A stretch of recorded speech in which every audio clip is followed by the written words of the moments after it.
Judo klub Impol iz Slovenske Bistrice se ponaša z dolgoletno in izjemno uspešno zgodovino. Velik del k vrhunskim dosežkom kluba je prispeval tudi začetnik tekmovalnega juda na mednarodnem prizorišču, legendarni Stanko Topolčnik. Topolčnik je bil prvi judoist, ki je leta 1969 na članskem evropskem prvenstvu v Stendeju osvojil bronasto kolajno. Leta 1972 pa je kot prvi slovenski judoist nastopil na olimpijskih igrah v Münchnu. Judo klub Impol že 10. leto organizira memorial Stanka Topolčnika v spomin na svojega prerano preminulega člana judo kluba in to za pokal Slovenske Bistrice. Turnir, ki se je v 8 izvedbah organiziral v poletnem mesecu juniju, je že drugo leto zapored izpeljan v januarskem času. Turnirja, kjer svoje znanje merijo najmlajši judoisti in to v kategorijah U8, U10 in U12, se je letos udeležilo 250 nastopajočih. Tekmovanje je seveda potekalo na mednarodnem nivoju, saj so na blazine stopili tudi judoisti in judoistke iz Avstrije, Italije in Hrvaške. Na turnir v dosedanjih izvedbah pa z veliko mero ponosa gleda tudi sin judoistične legende, ki je bil v svojem času tudi tekmovalec kluba, sedaj pa uspešen trener v mlajših selekcijah. Jaz mislim, da si moj oče to tudi zasluži. Kot sami vidite, ta turnir, tako kot ste omenili številko, je tu ogromno mladih nadobudnežev, kateri začnejo z prvimi koraki juda, s poznavanjem. In na to tudi, jaz upam tudi, da bo kateri izmed teh od punc in fantov, da ga bomo tudi videli na svetovnih, evropskih in celo na olimpijskih igrah. Drugače pa mislim, da smo kar z tem, kaj se danes tu zadaj vidite, smo zelo zadovoljni, tako da lahko rečem odlična ocena. Zelo uspešna na kategorije tekmovanja je bila tudi domača zasedba. V 3 starostnih kategorijah so osvojili 9 zlatih, 10 srebrnih in 17 bronastih medalj. Veliko jih je torej stopilo na zmagovalni oder in za svoje delo prejelo zasluženo nagrado.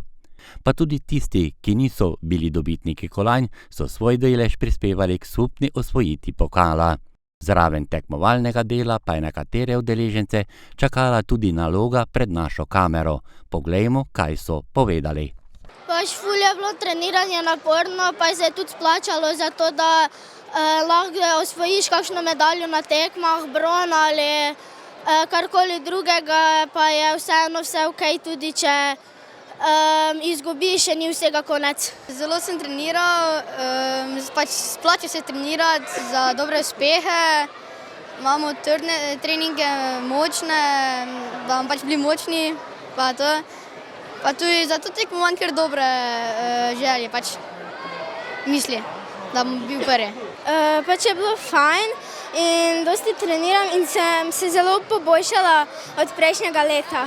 Upam, da bom prišel vsaj do stopničk, pa to spodbuja pa me to, da bom pol lahko doma bil, pa bil sproščen. V redu, mislim, da sem do konca boril, pa da bom zmagal. Pomenijo mi veliko in gremo naprej, da probam čim bolj se boriti naprej. Zakaj si se odločila pravzaprav za judo? Tu sem želela že trenirati in sem se odločila, da bom. Kako treniraš?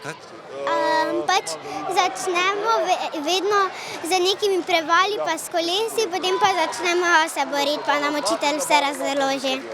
V judo klubu Impol, če soditi po tem tekmovanju, se dobro zavedajo, kaj je potrebno storiti v najmlajših selekcijah, da pridejo do dobrega članskega tekmovalca. Izredno me veseli, v bistvu vsako leto v našem klubu prihaja več in več novih članov, teda smo res izredno ponosni, da smo letos dvignili to članstvo mladih tekmovalcev na 150, kar je mislim, da rekord v našem klubu. Tudi danes na tekmi se jih bo udeležilo več kot 80 tekmovalcev iz našega kluba. Res izredno smo ponosni na naše tekmovalce, seveda pa tudi na naše trenerje in vodstvo kluba, ki opravljajo res odlično delo. Verjetno pa veseli podatek, da za tem projektom, torej v mlajših kategorijah, stojijo tudi starši, ki so danes v velikem številu prišli bodriti torej svoje otroke. Seveda, brez staršev bi težko organizirali tako tekmo, dosti staršev nam tudi pomaga pri sami organizaciji tekmovanja, pa seveda, ja, starši so vedno glavni navijači, vedno bojo, da smo veseli, da tudi starši podpirajo mlade tekmovalce in jim je všeč, da njihovi otroci obiskujejo judo.